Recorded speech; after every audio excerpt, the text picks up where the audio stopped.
Hello, everyone. This is Sports Talk with Tonsoni. I'm your host, Brian Tonsoni.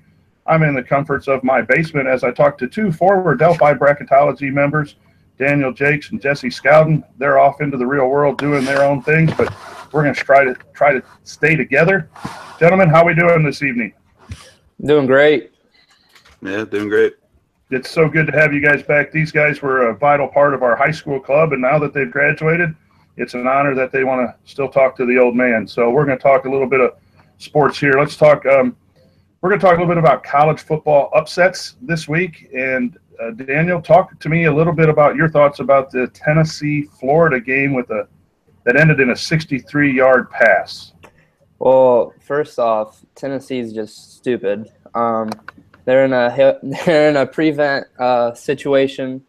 They only put 3 DBs back into prevention, and they somehow let a Florida wide receiver get behind them. They were rushing 4, just rushed 3, and then put another DB in. It was a mess all around. Let's just say that much.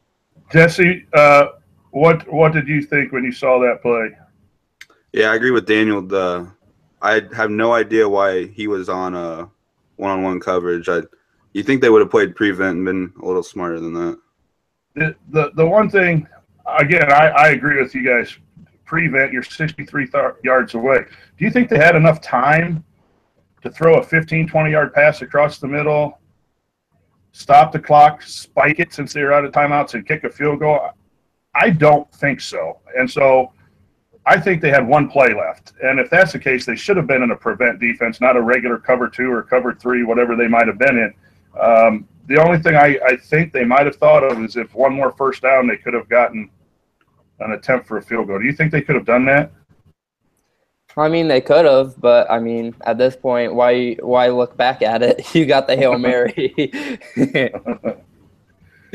All right. Let's talk about some other upsets yesterday. We had San Diego State beat Stanford, Northern Illinois, won in an interesting fashion at Nebraska.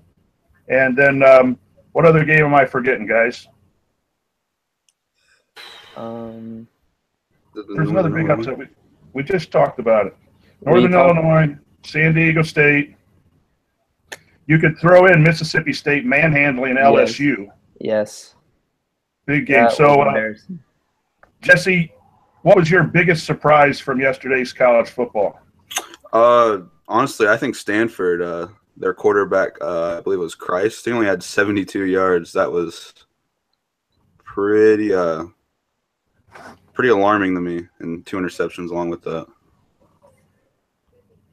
Yeah, and it was after a big loss to USC, so there's probably a little letdown.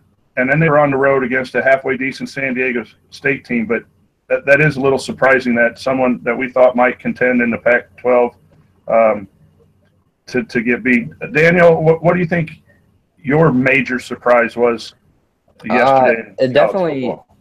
LSU getting manhandled by Dan Mullen's Mississippi State Bulldogs. That was definitely a huge surprise to me.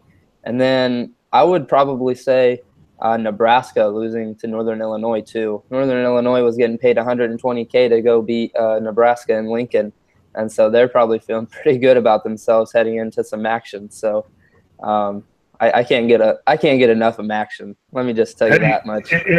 You are in the MAC at Ball State as a student, and it's a big win for the conference. Rod Carey is a former IU offensive lineman, played in the 90s, played with my brother-in-law, Ross Hales. And that is just a huge win. And they did it with 2 pick sixes to get their first points. And they only scored 1 offensive touchdown and winning 21-17. So that's the kind of upset that just makes you wonder. And 2, LSU, another former IU player and coach, Matt Canada, is the offensive coordinator. And, boy, they did not play well on the offensive side yesterday, so that's a shock. Fellas, this has just been a test podcast. We're going to try to get together for a little bit longer discussions a couple times a month for you, our listeners, but also just for the ability to get this gang back together again. But if you were to pick your Final Four right now after a couple weeks for the college football playoff, Jesse, what 4 teams would you have?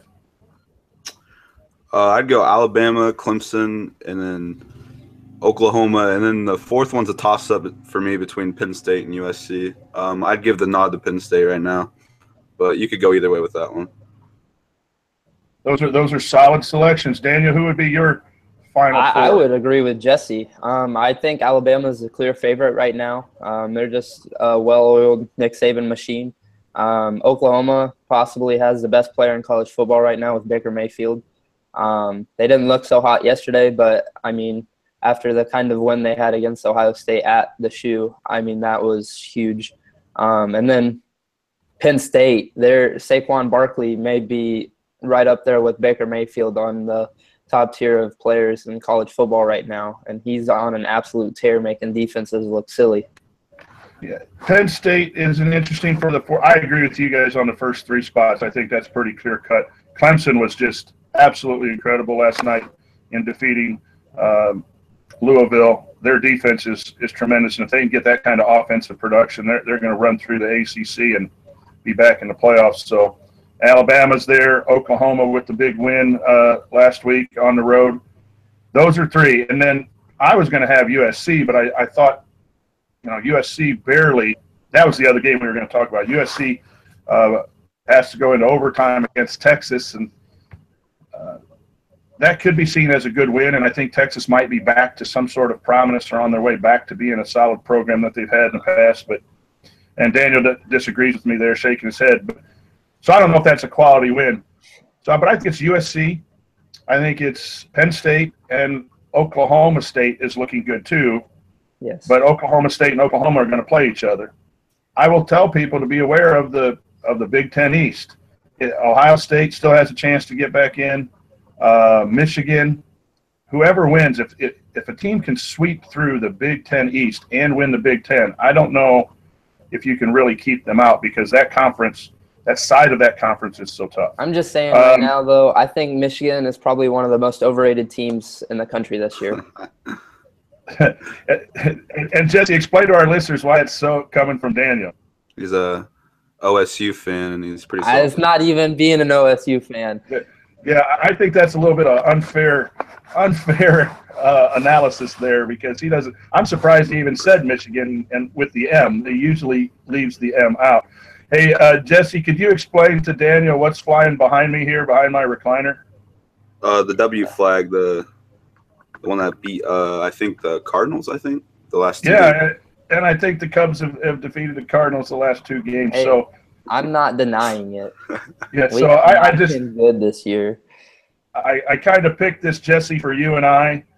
The positioning of the camera, just so we can remind Daniel of who's on top right now. So, well, fellas, I appreciate you taking this time on a Sunday morning. We're recording this just to try to test out our live broadcast for our listeners. We're going to try to do some Google Hangout Live, so you can join us 2 times a month. I'm also going to take the audio and put it up on our podcast. So these guys know their sports. They know a lot about college football, a little bit about fantasy football and NFL we might talk about. They really know a lot about basketball. And when we get into college basketball and bracketology work, it'll be great to have these guys give their thoughts. And it's a neat way to keep a couple of awesome men who graduated Delphi in the loop. So thanks, guys, for joining me. I'll be in touch via email, and we'll schedule a time to do our first show either this week or the following week. Thanks, gentlemen. We'll see you, everybody.